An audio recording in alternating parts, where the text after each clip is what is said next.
Okay. Okay, so let's start again.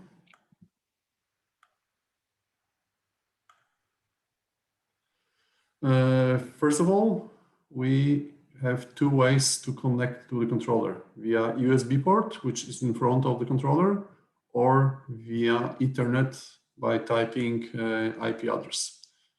By default, IP address is 192.168.1.200, and then we connect to controller. Next step is to log in. So the password is 10,000. And then we log into the controller. Now, if you go to home screen, we can see the current flows and the battery system voltage. We can see load current, rectifiers current, solar current, and then battery current and battery actual capacity. So this is actual capacity. This is total battery capacity in amp hours. On the left-hand side, you can see system summary with the voltage, currents, temperature, and mode of charge. And if there are any alarms, you can see it in the left bottom, all the alarms in groups, major, minor, and events.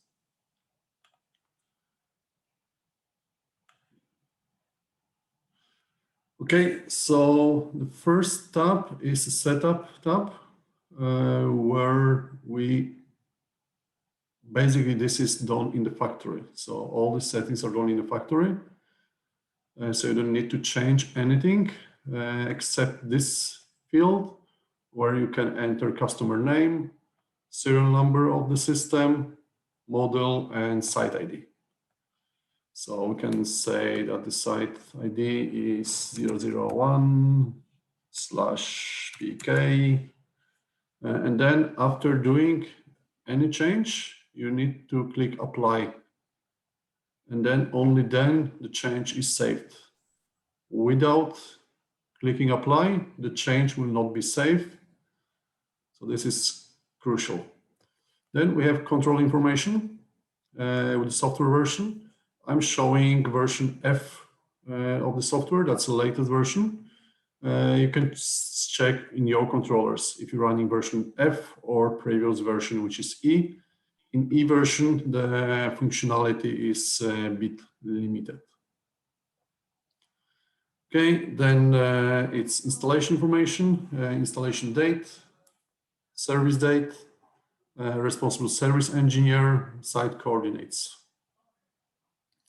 When the configuration is done, including all the other parameters, you can write it to a file, or you can read from a file. So if we click write configuration, we can select the file name and then save this configuration to a file, and then we can copy it to other controllers in order not to change, not to configure controllers many times. Okay, the next tab is AC mains. This is just information about the current voltage and frequency and currents. And then on the right side, you have alarm limits.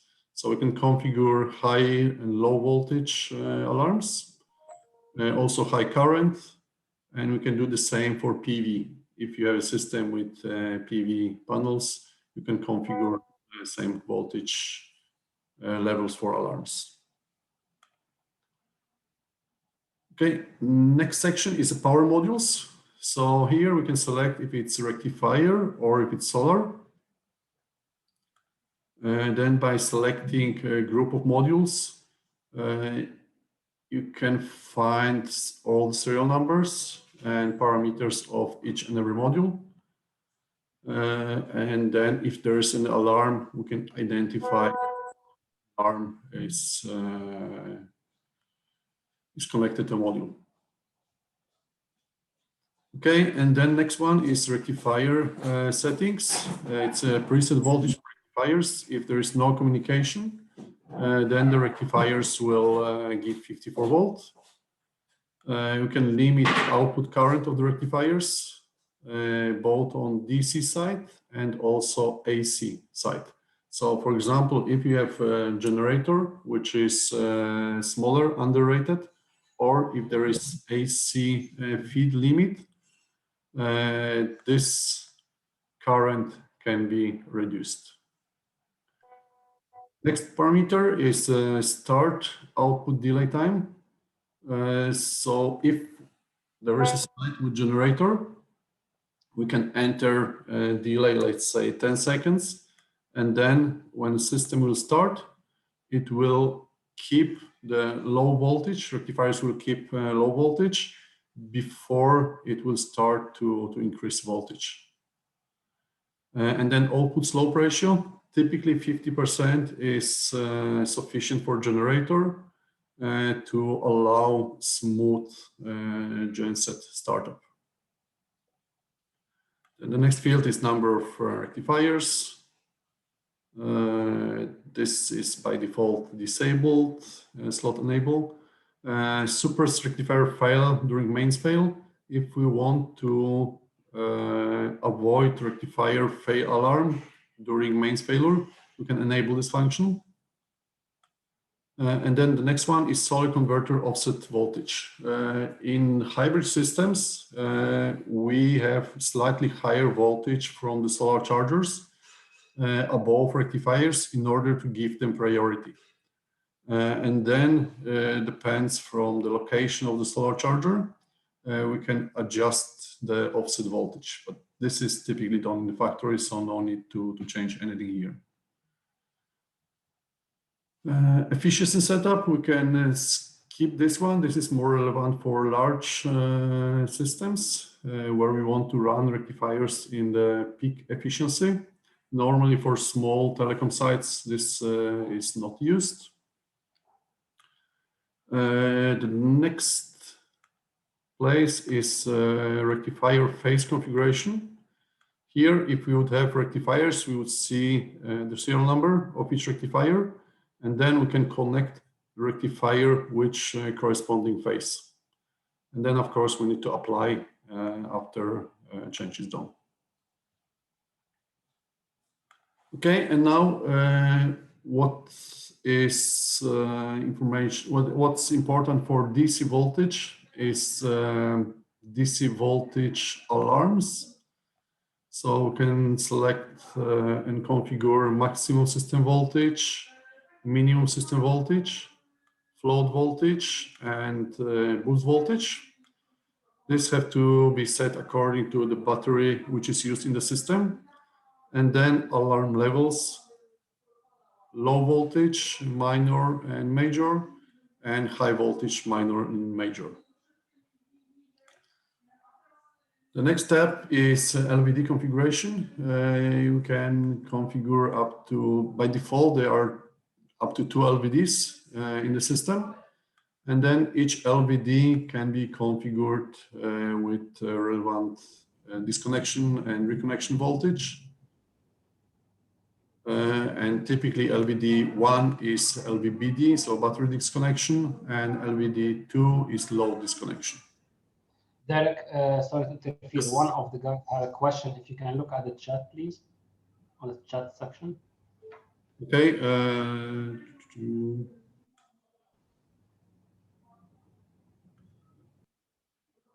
No Rec 24. Not sure what you mean. Rec 24. Could you explain what Rec 24 means?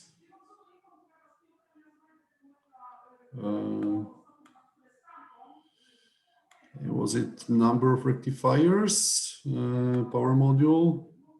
Okay, I guess this one, this is number of rectifiers. So it's quantity of rectifiers in the system.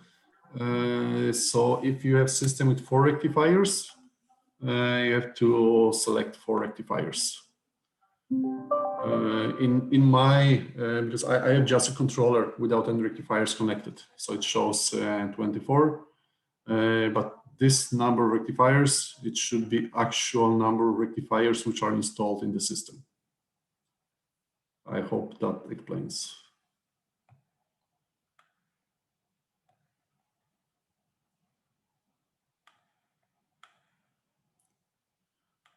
Okay, LVD, I already explained.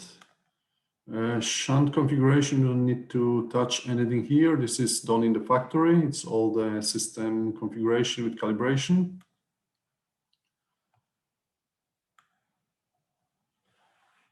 Okay, the next section is battery configuration. Here we are entering, first of all, battery capacity. So this is capacity of each string, or in case of lithium battery, each lithium battery connected to the system. Here we enter number of banks, which means number of batteries. So if you have 3 or 4 batteries, then we configure this. Then when we apply, we can see the total capacity is number of banks multiplied by capacity per bank. So if we have 200 amp hour battery, 4 strings in parallel, then total capacity is 800 amp hours.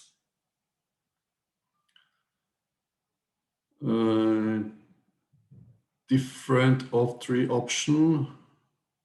Could you explain a bit more?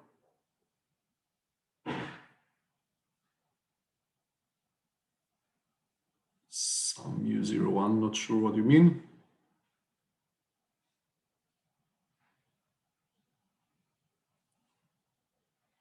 IO monitor, different trio. Okay, I will come to this later, the IO monitors. For now, we are at battery. So if there will be questions not related to what is explained now, we can do it after this session. So if you have any questions related to what I'm actually showing, please ask, and then I will come to IO monitors later. Okay, when it comes to number of cells, this is number of 2-volt cells. So it might be confusing for lithium-ion batteries, because lithium-ion batteries have cells of 4 volt or 3.6, 3.7 volt. But this should remain 24 despite of the number of cells if it's lithium battery. This basically gives 48 volt nominal voltage. Okay, and then battery type. We can select lead acid, or we can select different lithium batteries. This is Narada, Lioch, and Incel. And if we select lithium battery, then we can communicate over RS485 with battery BMS to read the data of that battery. I will come to this in a second. Next parameters is battery current limit. We can enable or disable it.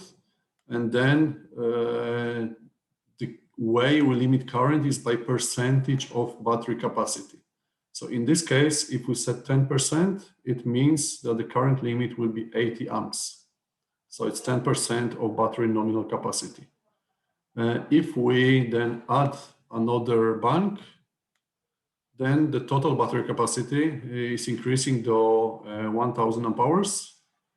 And then the battery current limit would automatically adjust to 100 amps. So it's 10% of total capacity. Next one is temperature compensation. We can enable or disable it.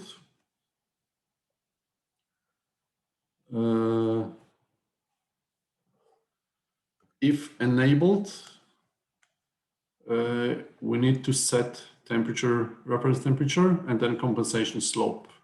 That's the slope of the voltage decrease if temperature is increasing.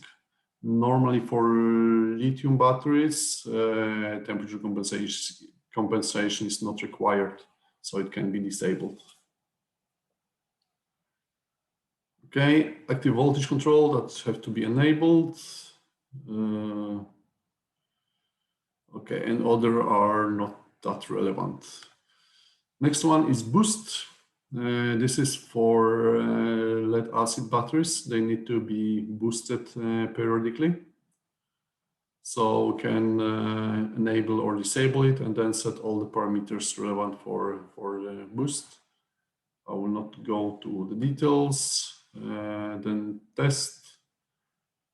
We can enable or disable test and then put interval, how often the battery should be tested, and then the test is performed with the site load. Typically, this is not used by the customers because this is causing battery discharge, which is not controlled.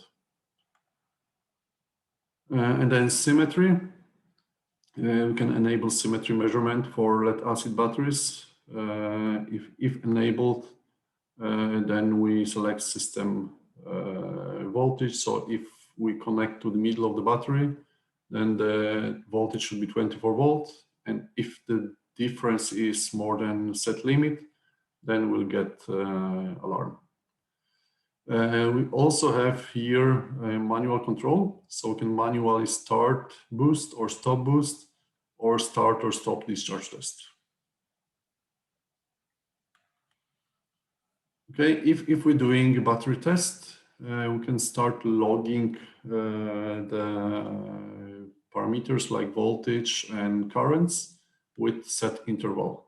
So it can be from 1 second up to several hours, but typically it's logged with 1 or 2 minutes interval. Okay, now it's a digital input configuration. And there was a question about I/O monitors. So I will quickly explain here. Here in controller itself, we have 6 digital inputs, which we can configure as normally open or normally closed. And then we can select function connected with this input. So it can be cell function, means that this will be like an alarm, but we can also select battery test or generator run. So we can select function from the predefined functions. And then we can rename also this input, let's say SPD alarm. And then input 1 will be connected to SPD alarm. Unfortunately, I don't have I/O monitors connected, but if you connect I/O monitor to the system, you can also configure its input in the second and third tab. And the I/O monitor, I have one in front of me, so I'm not sure if you can see it. It allows to extend the inputs and output by 6, and then also it has 2 connections for temperature monitoring. Okay, and then the digital outputs is basically the same. It can be configured as normally open, normally closed, and the name. And then in addition to SMU, there might be 2 extra I/O monitoring devices connected to the system. So if there are any questions related to I/O monitors, please feel free to ask. Yeah, you can unmute also and ask a question.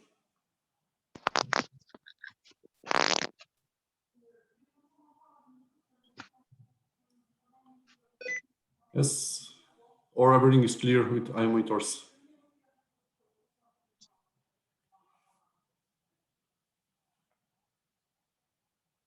Okay, yep, then we go further with alarm configuration. Under alarm configuration, there is a matrix where we can see all available alarms with its names. And then when we scroll down, that's a full list of available alarms. So it's 186. And then each alarm can be connected with relay. So let's say we can configure battery fuse failure. So if battery fuse fails and we want to connect it, we want to select severity as major.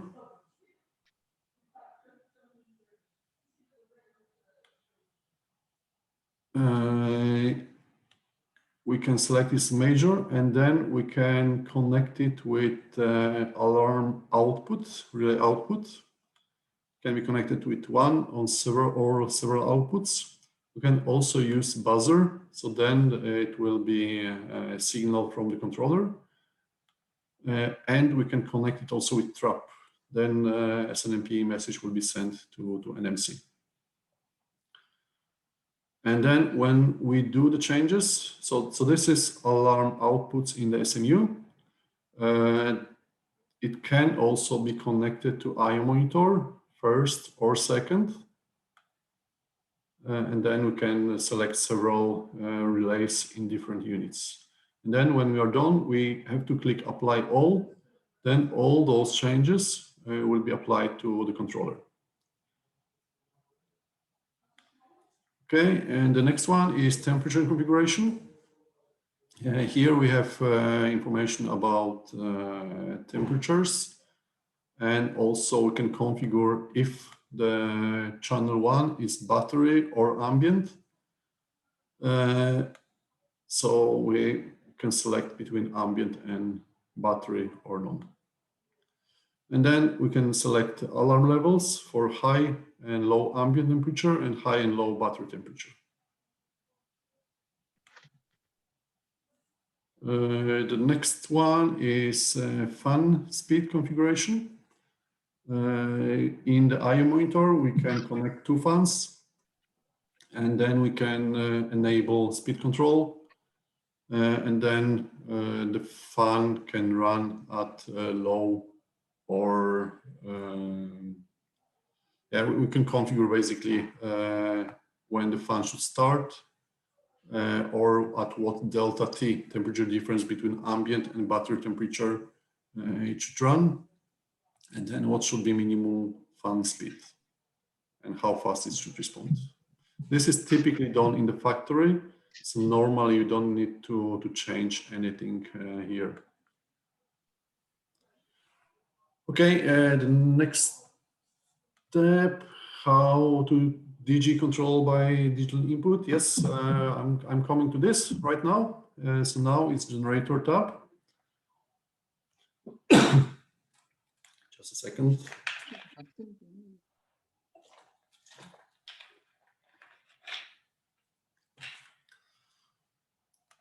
Okay, so in the SMU, we can control generator by 3 different or 4 different modes even.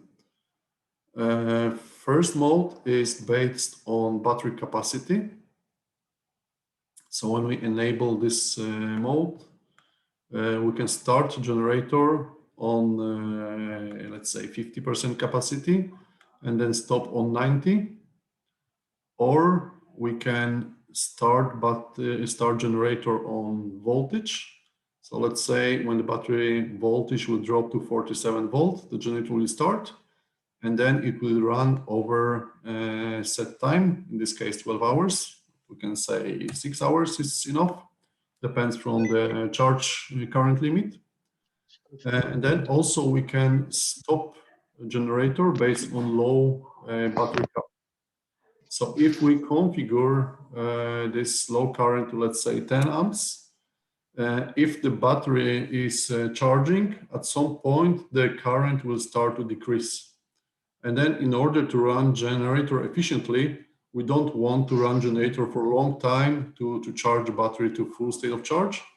And then we can stop it when the charge current decreases below, let's say, 10 amps.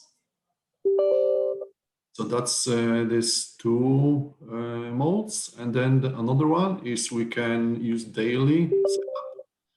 So we can enter start time and end time. What is important to know is that the timing have to be within 1 day. So we cannot start Monday on 8 o'clock, and then as it is here, stop at 6 a.m. Because that will be next day. So when we configure this, it have to be within the same day. Like in the first line, we start at 8 p.m. and then stop at 11 p.m. And then we have to select if it should be generator 1 or generator 2. If we have two generators, we can connect generator 1 and generator 2 in different dates at different hours. So let's say here we start at 6 p.m. and then stop at 10 p.m. So now on Monday, generator 1 will run, and then on Tuesdays, generator 2 will run. And then we can configure each day like this. And then one more option is this is for lead acid batteries, which needs to be fully charged from time to time. Then if we enable this monthly setup, we can select 2 days in a month and then time when the battery will be charged for a long time. And then when this monthly setup is initiated, the battery is being charged over extended charge time, which is 16 hours in this case. And this allows battery to be fully charged to 100%. Okay, what is also interesting is that we can select different battery current limit when running from generator. So if we have a small genset and we cannot charge battery with 10% C10, we can charge it 5%. But if we have large generator and want to run it shorter to charge battery faster, you can select this current limit to 20%. And then we can select battery, we can select generator if it's first or second. And there was a question how to control DG by digital input. We can configure, I think the question was more digital output, because input is just input signal. But if we connect, let's say, digital input 1 as a generator start, and then we can go to digital outputs, and then we have here, let me find generator start.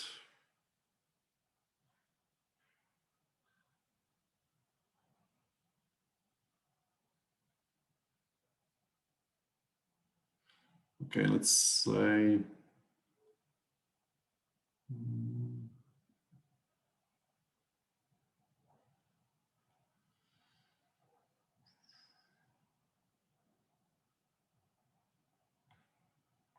cannot find it. Yeah, there it is. Generator 1 run and generator 2 run. So we have to select which relay will be controlling which generator. So right now we selected the generator 1 run is connected with relay 1 in SMU, and then generator 2 run is connected with relay 2 of SMU. So now this output from the IO monitor should be connected to input of the generator. And then when this output is closed or open, depends on the generator configuration, and then the generator will be triggered to run. And if you want to use inputs as well to control the generator, you can also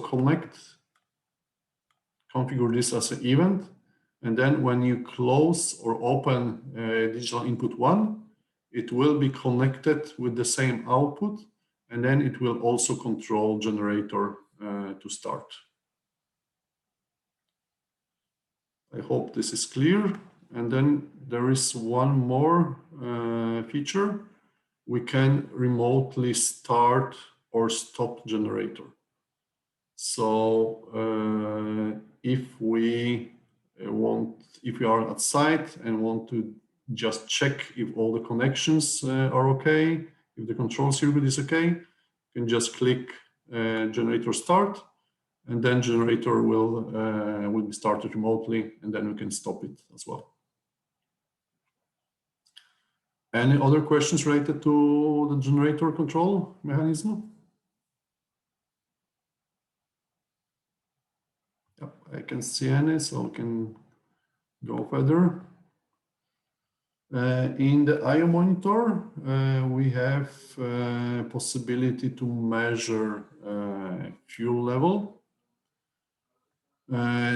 There is configuration of total capacity of the tank, let's say 2000 liters. Sensor offset, that's how high the sensor is above the bottom of the tank. So let's say 2 centimeters, and then level indicator 0. And then we can enter the height of the fuel and then corresponding volume in liters. Here we don't have any fuel sensor connected, so I cannot configure it. But when the sensor is connected, then we can configure. Let me check if I apply this. No, I need to have a sensor connected in order to be able to change it. Okay, and then the next section is DC monitor.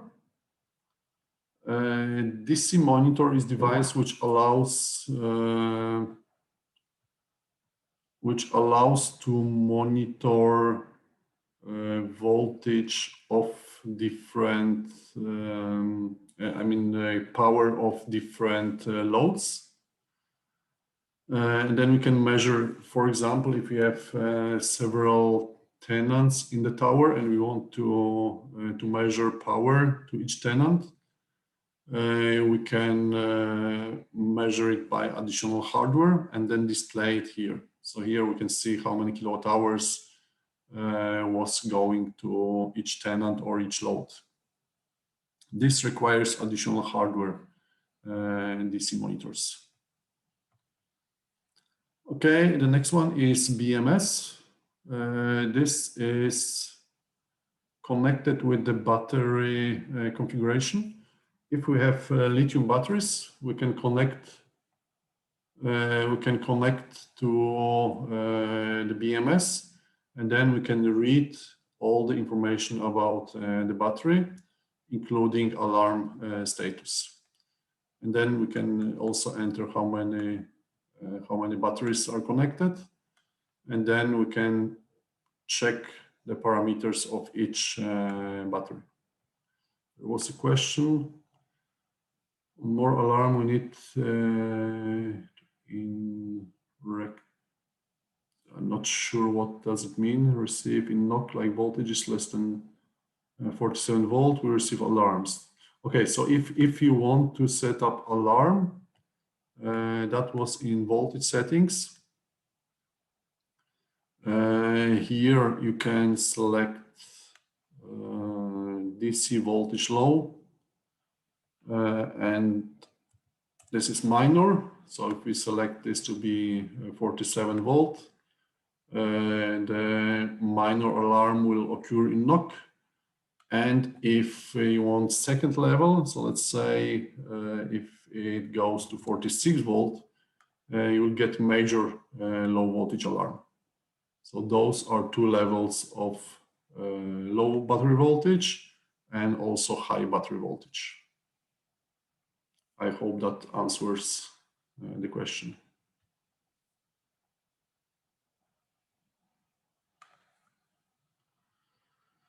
Okay, BMS I explained, and then BMS report, that's similar to battery report. It's just the values read from the battery directly. And then the next one is log management. We have 12,000 entries in the log, where we can see the time and date when the event occurred. We can see the event description and ID. We can read it from controller, and then we can export it to an Excel file. So we can select quantity, how many events we can export, and export it to the file. And then we have data log.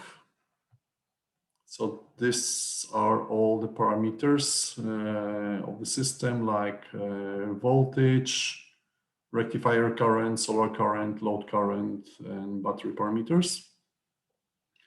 And the same, we can also export it to the Excel file for further analyze. There is one more tab in the middle. This is data log real time. This is useful if we are doing some site analysis, troubleshooting, or if we want to see some dynamic values. For example, we want to see how the load is changing. We can select interval down to 1 second, and then we can start reading. And now all the data will be read from the system with interval of 1 second in this case. So then we can capture dynamic changes of the system parameters, especially like solar or load current. And then same, we can export it to the file. So that's basically it when it comes to the Power View. I will also briefly show you, maybe there are any questions. So if there are any questions to the Power View, please feel free to ask.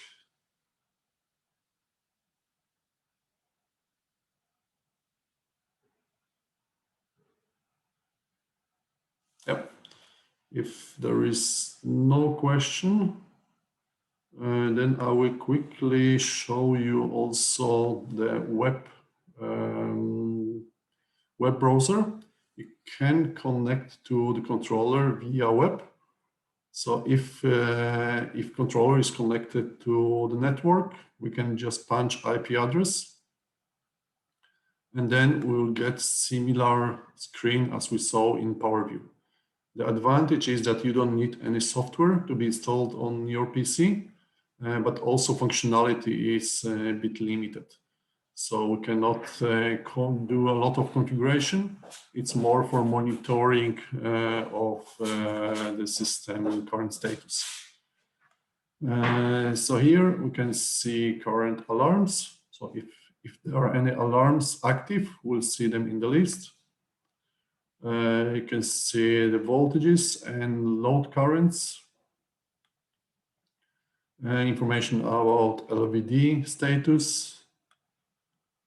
Information about AC and temperatures. So basically it's the same information, it's just different graphical interface, but this is just information. We cannot do any configuration here. Same with battery info, BMS info. You can also see the 3 modules which we configured in the Power View. So you can see that it's 3 modules, as I said, and then you can see all the parameters of the battery. DC monitor, if connected, we can see the individual current of each load and then energy. Status of digital inputs in SMU and IO monitors. Status of digital outputs. Generator info, and then we can see also the log, how much fuel was used per day and how many minutes per day generator was running every day. And then same, we can see event log and data log. And from web browser, we can export data into different formats. As a JSON, text, CSV, Excel, or Word. So it's much more options for export from the web browser, and same for data log. Okay, and the next one is configuration. So you'll see similar possibilities as you've seen in the Power View. Same AC voltage alarms, DC voltage alarms. We can see power modules, efficiency configurator, LVDs configuration. Yeah, battery configuration. It's basically the same as in Power View, just different, slightly different user interface, but it's the same information like number of banks, capacity per bank, battery current limit, enable or disabled, and the value. Temperature, alarm limits, file configuration, and then what is different and additional is network configuration. So here we can configure IP address of the controller, mask gateway, and DNS. And then you can change IP address of controller and then submit it to enter new different IP address. And then SNMP configuration, we can enable it if we have connection over internet via NMC. We can select SNMP version and then add up to 5 trap IP addresses. And then controller will be sending trap information to those addresses. And then you can also configure SNMP heart rate trap. So typically this is like 60 seconds. So every 60 seconds, controller will be sending to those IP addresses heartbeat, which means, yeah, I'm alive, ready to send information. Okay, and then the next one is we can enable or disable admin password. And, yeah. Yes, I will send the video. I will check what will be the size, and then I will either share it via WhatsApp or I will upload to a network drive. Okay, and the last feature which you need to know is the update, firmware update of the controller. By selecting this field, you can choose update files. For your information, there are 2 update files. It's APPU and binary file. And then both of them have to be updated when you're updating system controller software. There is a separate instruction, so I will not go through this because that will require additional separate training if you're gonna do software upgrade. But just for you to know that there is an update possibility. However, it's quite critical how you do upgrade, and not all the controllers can be updated with the latest software because of some hardware limitations. So every time you're planning to do software upgrade, that have to be consulted with some ENETEK staff, and then ENETEK staff will support you on the controllers upgrade. So please don't try to do upgrades on your own. Please always consult ENETEK staff to support you with that. Okay, and then the next tab is information about the current version. As you can see here, you have ARM version F, STM version, and web version. So that's how you can also check the software version in your controllers. That's basically it. If you have any question to any point covered during this presentation, please feel free to ask now. You can also unmute your microphones and then instead of chatting, you can just ask the question. I think that will be easier.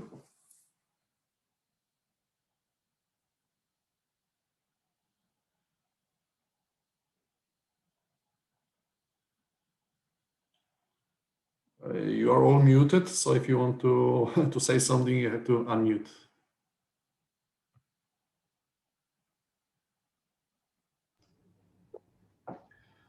Okay, so thank you, Derek. So basically, yeah, as you mentioned, let's see what will be the recording size, and we'll try to share it by link. We transfer our link, or we'll just share it directly on the WhatsApp, because we have created a WhatsApp group for the project, and we'll add you, Derek, also to the group. So if the guys might have any question later on, they can approach you directly if you don't mind. Okay. Yes. No problem. No problem. I will be available on the group. So if there are any questions, please write it in the group, and then I will respond as fast as possible. Sure. Then if you need any on-site support, I'm also ready to go wherever it is, as long as it's relatively safe. I trust you guys. If you are going to a place, then I trust you that this is a safe place. So I've been in various places, and then I'm also happy to support you locally if needed. Thank you very much. Thank you very much, Derek. Thank you very much, gentlemen. And as Derek has said, we'll be more than happy to help you on the spot. Sure. Yep. Okay, that's it. Okay. Derek. Thank you very much. Thank you. Thank you, Derek. Thank you. Bye-bye. Thank you. Bye.